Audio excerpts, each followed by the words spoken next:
मेरा नाम है मोहित और आपका स्वागत है हमारे यूट्यूब चैनल हिस्ट्री चैंपियन में। तो जैसा कि आप जानते हो, आपका पीए फर्स्ट सेमेस्टर का जो पेपर होने वाला है, भारतीय राजनीतिक व्यवस्था, इंडियन पॉलिटिकल सिस्टम का कौन सा पेपर होगा।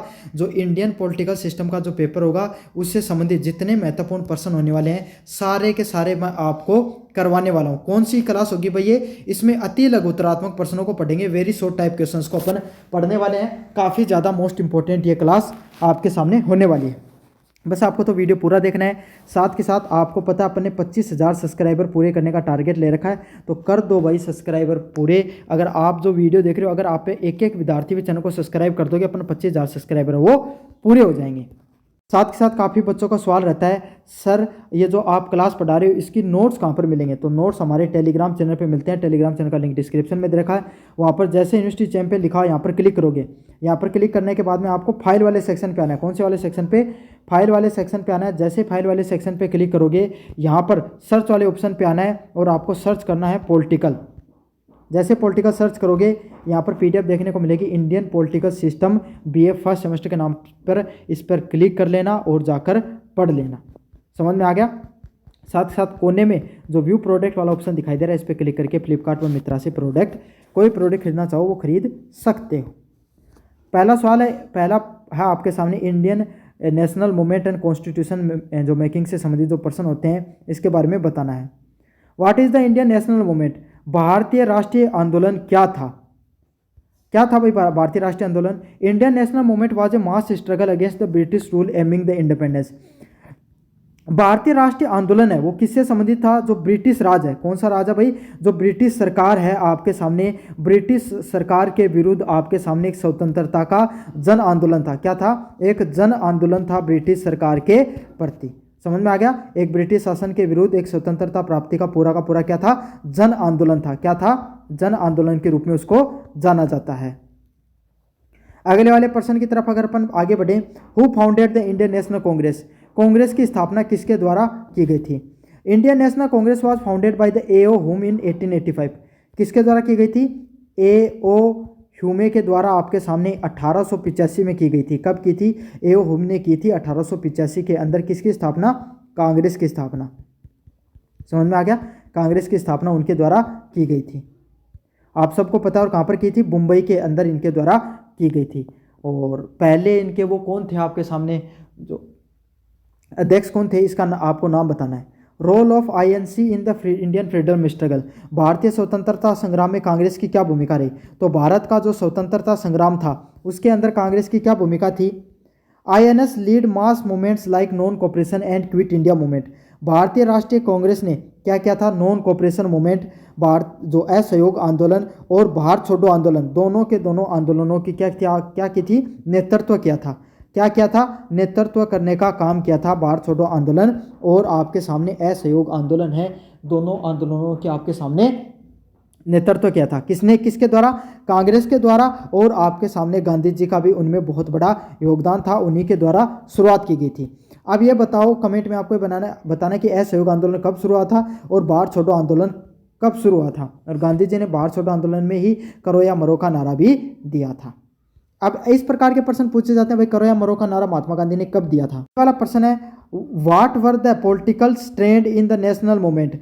आंदोलन की राजनीतिक रुझानों के बारे में बताइए। तो जो अलग अलग प्रकार के जो आंदोलन होते हैं, उसके अंदर राजनीतिक रुझान क्या होते हैं? Liberal, extremist, social and revolutionaries trend emerge. उदारवादी, उग्रवादी, समाजवादी व क्रांतिकारी जो प्रवृत्तियां हैं वो देखने को मिली। कौन कौन सी क्रांतिकारियां? Liberal, extremist, socialist and revolution. एक एक बात बताता हूं आपको क्या होता है।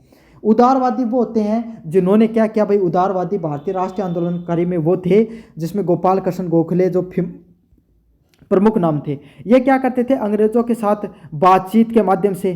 किसके माध्यम से? अंग्रेजों के साथ अपन बातचीत के माध्यम से, है ना, और निमंत्रण करके, आमंत्रण करके, इस तरीके से उनको मना सकते हैं संवैधानिक तरीके से। उग्रवादी लोग कौन होते थे? उग्रवादी लोग वो हुआ करते थे जिनका उद्देश्य भाई ये हुआ करता था कि अंग्रेजों के साथ हम लड़ाई करके, क्या करके? लड़ाई करके। अंग्रेजों का भारत की जो देश है, भारत देश पर अंग्रेजों का क्या भाई अधिकार है? ये तो हमारा देश है। ये कौन मानते थे? उग्रवादी लोग वो मानते थे। नाम से पता चल रहा है, उग्र मतलब एकदम जिनके खून में खूब जोश शोश देखने को मिलता था।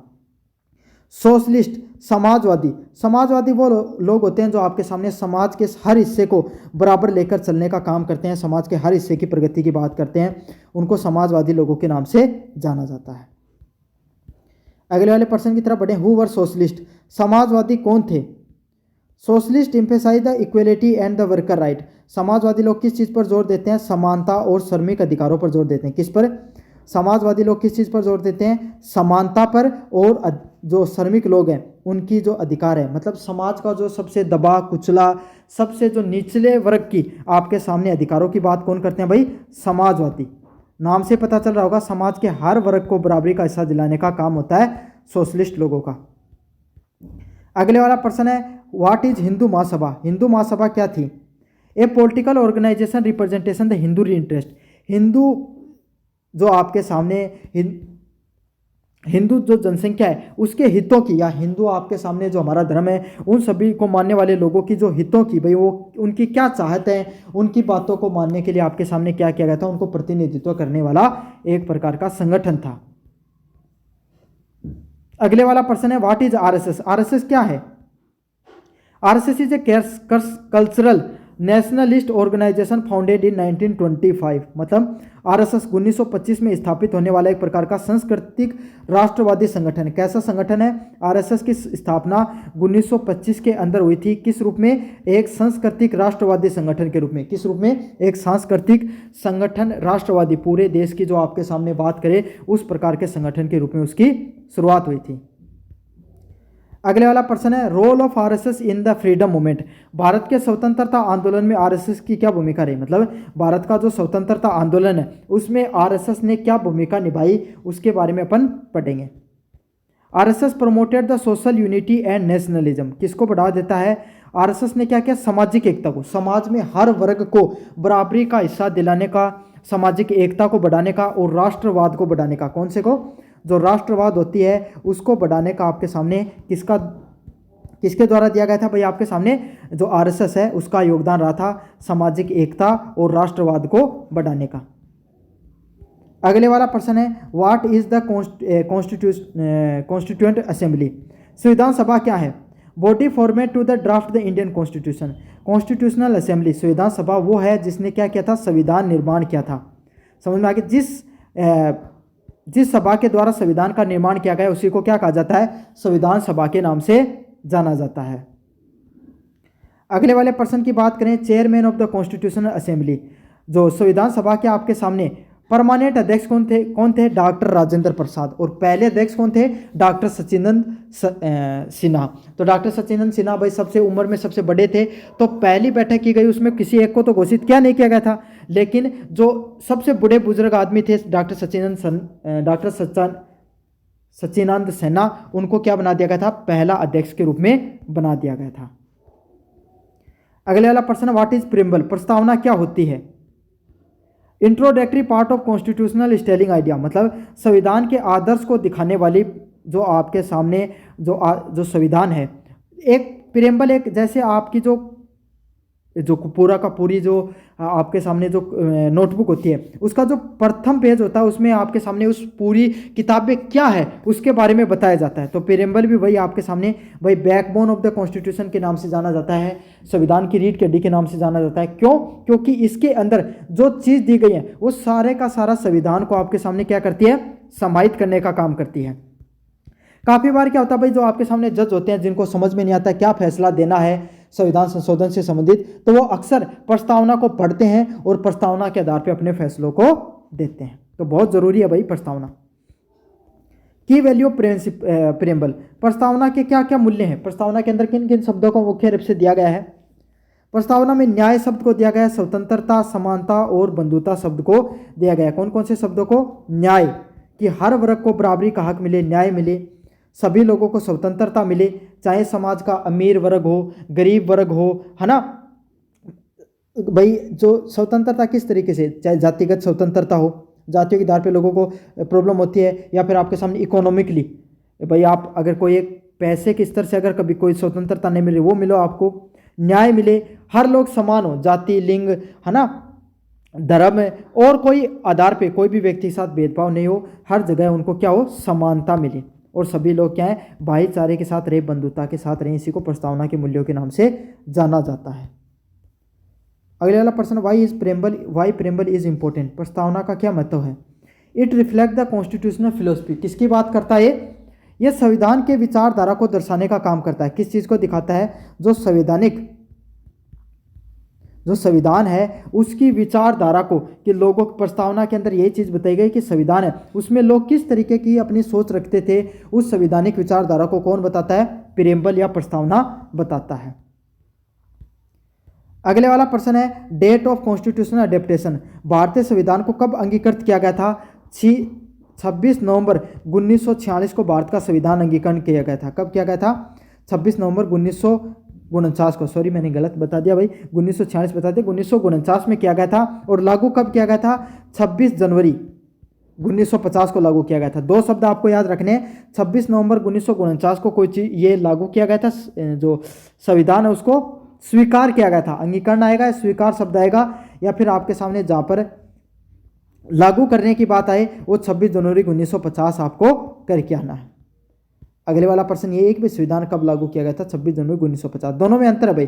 देखो कोई भी चीज़ को जैसे आपने क्या कर दिया, कोई गाड़ी बुक कर दी, संविधान से थोड़ा अलग करके बताना। जैसे आपने कोई गाड़ी बुक कर दी तो वो कब की भाई? मान लो एक तो संविधान को बुक आपने 26 नवंबर 1949 को भी सभी लोगों ने ये मान्यता दे दी कि अपना ये संविधान, इसमें और कोई बदलाव नहीं होगा।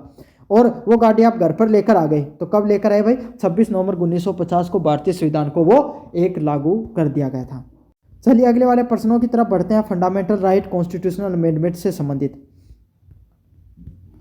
अगले वाला प्रश्न है, what are the fundamental right. मौलिक अधिकार क्या होते हैं? Basic rights guaranteed the freedom and equality. वो आपके सामने भारत के स्वतंत्रता के अधिकार जो नागरिक को स्वतंत्रता और समानता सुनिश्चित करते हैं। क्या करते हैं? नागरिकों के वो अधिकार, फंडामेंटल राइट वो होते हैं भाई, हर व्यक्ति का अधिकार होता है जो व्यक्ति को क्या देता है? आपको बोलने की, रहने की, खाने की, संगठन बनाने की, घूमने फिरने की स्वतंत्रता देता है, मौलिक अधिकार।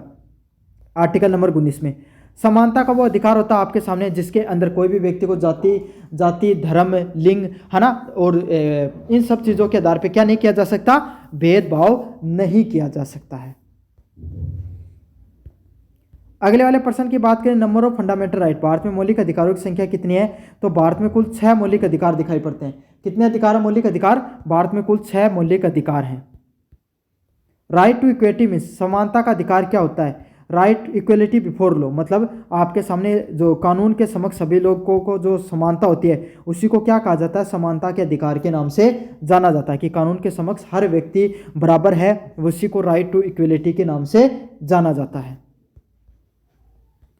अगले वाला प्रश्न है, राइट टू फ्रीडम इंक्लूड। स्वतंत्रता का अधिकार किस चीज़ को बताता है? स्वतंत्रता का अधिकार स्पीच बोलने से संबंधित है, अपने विचारों को बताने से संबंधित है, और आपको जो घूमने फिरने से संबंधित है। मतलब कहीं पर भी आपको अगर किसी भी चीज़ के ऊपर आपको क्या कर सकते हो? अपने विचारों को प्रकट कर सकते हो। बस आपको एक चीज़ का ध्यान रखना है कि किसी की भावनाएं हैं वो इस चीज़ से आहत नहीं होनी चाहिए। समझ में आ गया आपको? आगमन, आप कहीं भी आपके सामने आ जा सकते हो भारत के अंदर, बशर्ते आपको सरकार के द्वारा प्रतिबंधित क्षेत्र के अलावा। अगले वाला प्रश्न है, राइट अगेंस्ट द एक्सप्लॉयटेशन। शोषण के विरुद्ध अधिकार क्या होता है? प्रोहिबिट अगेंस्ट द फोर्स, मतलब आपके सामने क्या बताया गया कि बाल श्रम के विरुद्ध, आपके सामने बाल श्रम होता है उसके विरुद्ध आपके सामने क्या किया गया? बाल श्रम पर रोक लगाने का काम करता है कौन सा? शोषण के विरुद्ध अधिकार। एक तो बाल श्रम वाला भी आता है इसमें, और एक आपके सामने कौन सा आता है? जो बेगार वाला भी देखने को मिलता है। भाई आप किसी से बेगार वगैरह नहीं करवा सकते हो। दो आते हैं 24 और 25 में। फ्रीडम ऑफ 23 और 24 में फ्रीडम ऑफ रिलीजियस, धार्मिक स्वतंत्रता क्या होती है? प्रैक्टिस ऑफ 25 से लेकर 28 तक देखने को मिलती है भाई धार्मिक स्वतंत्रता। Practice and propagate the religious, को हम कोई भी धर्म को मना सकते हैं और उसको प्रचार करने की जो स्वतंत्रता आती है उसी को क्या कहा जाता है? धार्मिक स्वतंत्रता के नाम से जाना जाता है, कि हम कोई भी धर्म को मान सकते हैं, कोई भी धर्म का प्रचार प्रसार कर सकते हैं। ये हर व्यक्ति को स्वतंत्रता दी जाती है, किसके अंदर? धार्मिक स्वतंत्रता के अंतर्गत। अगले वाला प्रश्न है, व्हाट इज डीपीएसपी। नीति निर्देशक तंत्र क्या होते हैं? तो नीति निर्देशक तंत्र क्या होते हैं? Guideline for the welfare state. एक कल्याणकारी राज्य बनाने हेतु जो निर्देश दिए जाते हैं उनको डीपीएसपी के नाम से जाना जाता है। एक ऐसे राज्य का निर्माण करना जो आपको क्या करता है भाई, जिसमें सभी लोग क्या रहे, जो हर लोग हैं, जितने भी जो लोग दिखाई पड़ते हैं भाई, वो सभी के सभी लोग हंसी खुशी के साथ आपके सामने, सभी लोगों को समानता का अधिकार मिले, सभी लोग अच्छे से रहें, वो नीति निर्देशक तत्व है। भाग नंबर 4 में आते हैं भाई, आर डीपीएसपी इन्फोर्सेबल, क्या जो डीपीएसपी हैं उनको न्याय द्वारा आपके सामने पलटा जा सकता है, क्या उन पर कानूनी अधिकार लागू होते हैं? बिल्कुल नहीं लागू होते हैं भाई। डीपीएसपी आपके सामने ऐसे अधिकार हैं जिन पर आपके सामने क्या है, कानूनी जामा जिनको नहीं पहनाया गया है, कानूनी अधिकार उन पर नहीं लागू होते हैं। What are the fundamental duties, मौलिक कर्तव्य क्या होते हैं?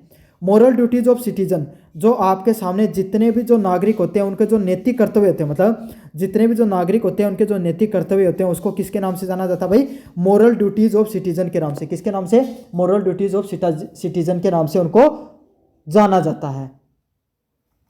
अगले वाला प्रश्न है, what are the fundamental duties, जो मौलिक कर्तव्य कितने प्रकार के? तो कुल 11 प्रकार के मौलिक कर्तव्य होते हैं हर व्यक्ति के। और मौलिक कर्तव्य भाई आपके सामने पहले नहीं देखने को मिलते थे, मौलिक कर्तव्यों को बाद में भारतीय संविधान के अंदर जोड़ा गया था। तो ये पॉइंट भी आपको याद रख लेना। और कौन से संविधान संशोधन में मौलिक कर्तव्यों को जोड़ा गया था उसके बारे में भी बता देना, और कौन सी कमेटी उसके अंदर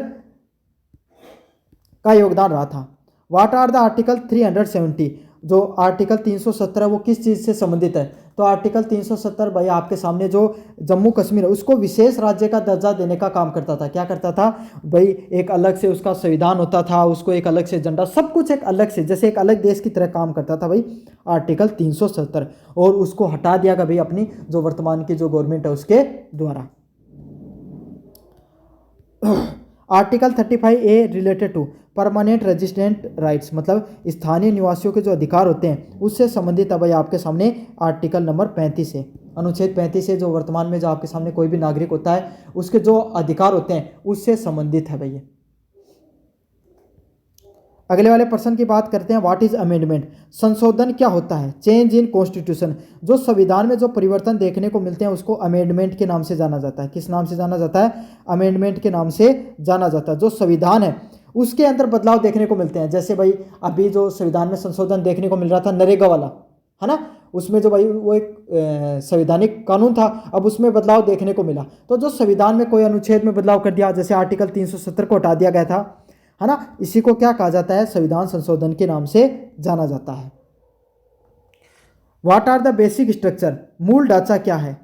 कोर प्रिंसिपल ऑफ कॉन्स्टिट्यूशन, हमारे संविधान के जो मूल सिद्धांत होते हैं ना उसको क्या बोला जाता है? मूल ढांचे के नाम से जाना जाता है। किस नाम से जाना जाता है?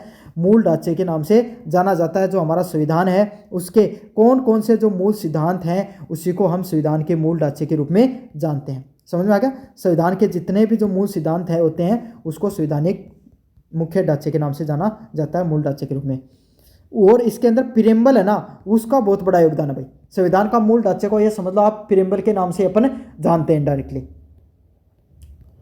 Who pronounce the basic structure of doctrine, सिद्धांत किसके द्वारा दिए गए, है ना? तो जो मूल ढांचा है उसके संबंधित आपके सामने सिद्धांत किसके द्वारा दिए गए थे? तो कौन से? सुप्रीम कोर्ट के द्वारा दिए गए थे और केशवानंद भारती केस के अंदर दिए गए थे भाई। बहुत मोस्ट इंपॉर्टेंट केस है भाई, बहुत ही फेमस केस है ये बहुत बार प्रश्न पूछा जाता है और मौलिक अधिकारों से संबंधित ये था भाई case.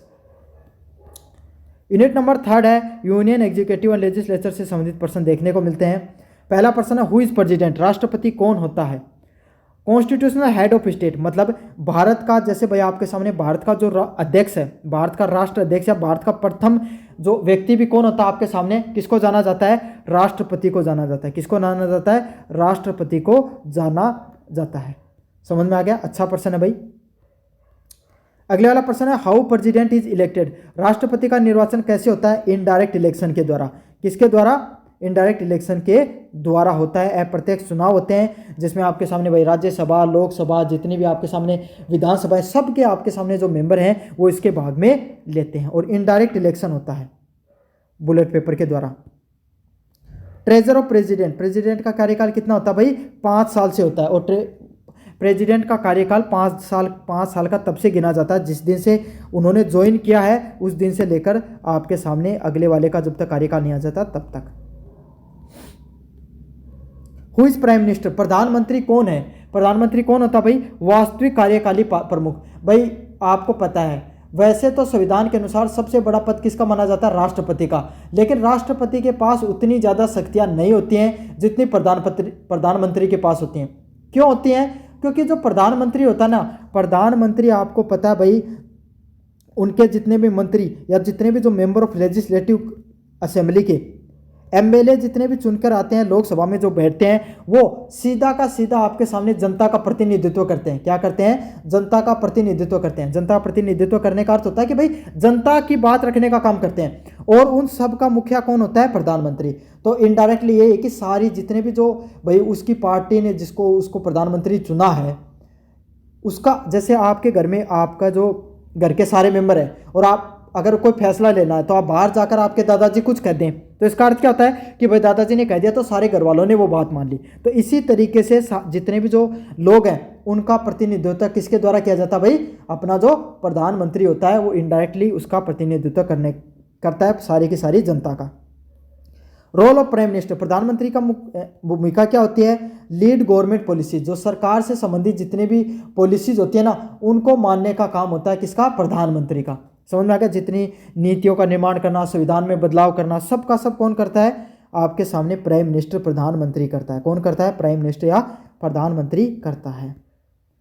Who is cabinet, what is cabinet, मंत्रिमंडल क्या होता है, टॉप डिसीजन मीटिंग। तो जितने भी जो आपके सामने लोग भाई चुनकर आते हैं उन सभी चुने हुए लोगों में से जो सबसे ज़्यादा काबिल, सबसे ज़्यादा समझदार जो लोग होते हैं प्रधानमंत्री की नज़र में, उन जो प्रधानमंत्री की क्या कर सके, सलाह दे सकें, उसको फैसले लेने में मदद कर सकें और अलग अलग प्रकार के जो मंत्रालय होते हैं उनको संभालते हैं, उसी को क्या कहा जाता है, कैबिनेट या मंत्रिमंडल के नाम से जाना जाता है। और वो ज़्यादा नहीं 7-8 मंत्री उसके अंदर होते हैं, वित्त मंत्री, गृह मंत्री, रक्षा मंत्री, है ना, और स्वास्थ्य मंत्री, ये सब इसके अंदर मुख्यतः देखने को मिलते हैं। व्हाट इज लोकसभा, लोकसभा क्या भाई आपके सामने, लोअर हाउस ऑफ पार्लियामेंट, संसद का जो सबसे निचला सदन होता है ना उसको लोकसभा के नाम से जाना जाता है। किसके नाम से जाना जाता है, लोकसभा के नाम से जाना जाता है। जो संसद का जो निचला सदन होता है जिसके अंदर आपके सामने कुल 550 मेंबर होते हैं और जो जनता के द्वारा सारे के सारे लोग हैं वो चुने जाते हैं, उसी को लोकसभा के नाम से जाना जाता है। टेन्योर ऑफ लोकसभा, लोकसभा का आपके सामने लगभग कार्यकाल कितने साल का, 5 साल का माना जाता है। कितने साल का माना जाता है भाई, 5 साल का माना जाता है। ये कम और ज़्यादा भी हो सकता है परिस्थितियों के अनुसार। अगर लोकसभा में चुने गए जो मेंबर हैं वो अपना क्या खो दे देते हैं, अपना बहुमत खो देते हैं, तो उनको बीच में भी हटाया जा सकता है।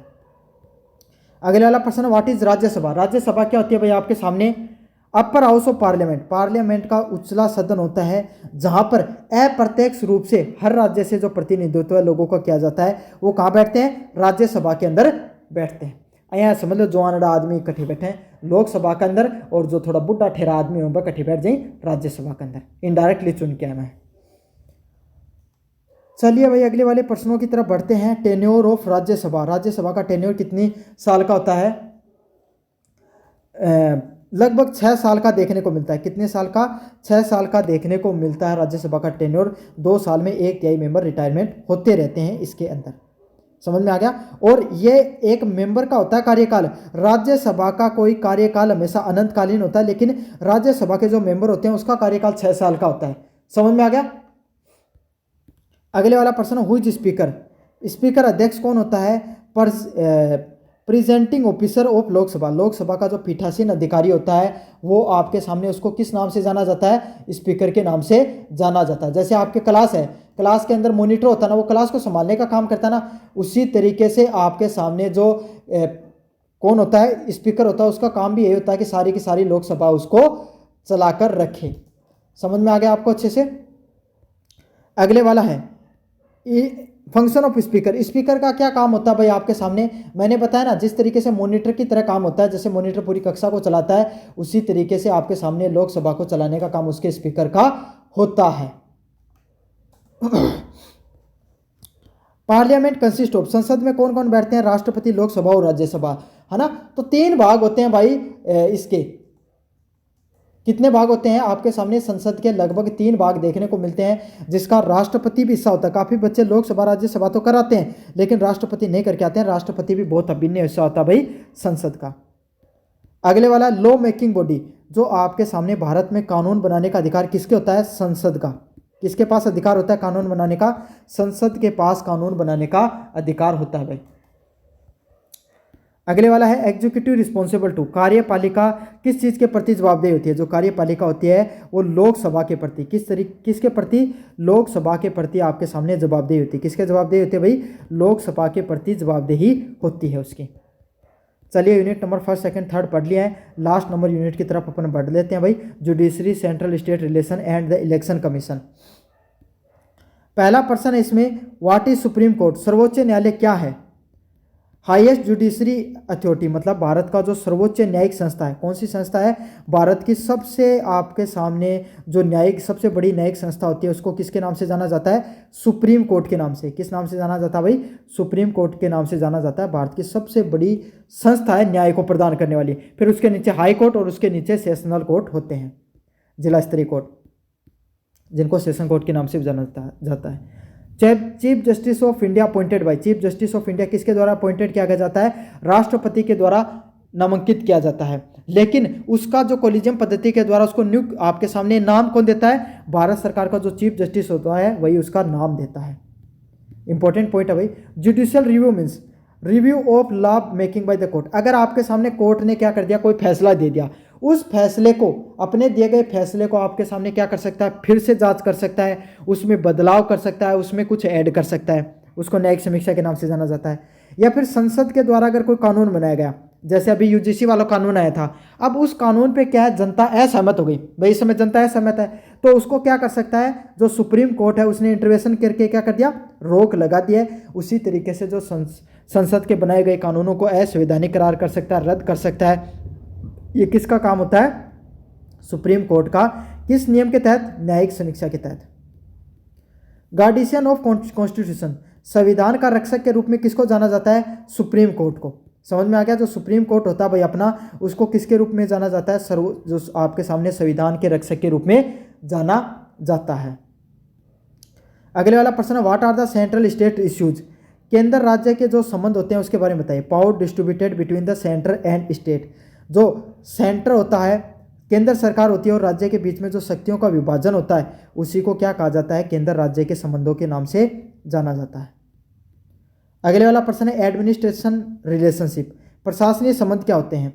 सेंटर गाइड स्टेट, केंद्र राज्य को निर्देश देने का काम करता है। भाई केंद्र ज़्यादा शक्तिशाली होता है, भारतीय जो संवैधानिक परंपरा है ना उसमें केंद्र ज़्यादा शक्तिशाली है राज्य से, तो केंद्र क्या करता है भाई? आपके सामने सारे के सारे निर्देश देने का काम करता है। किसको?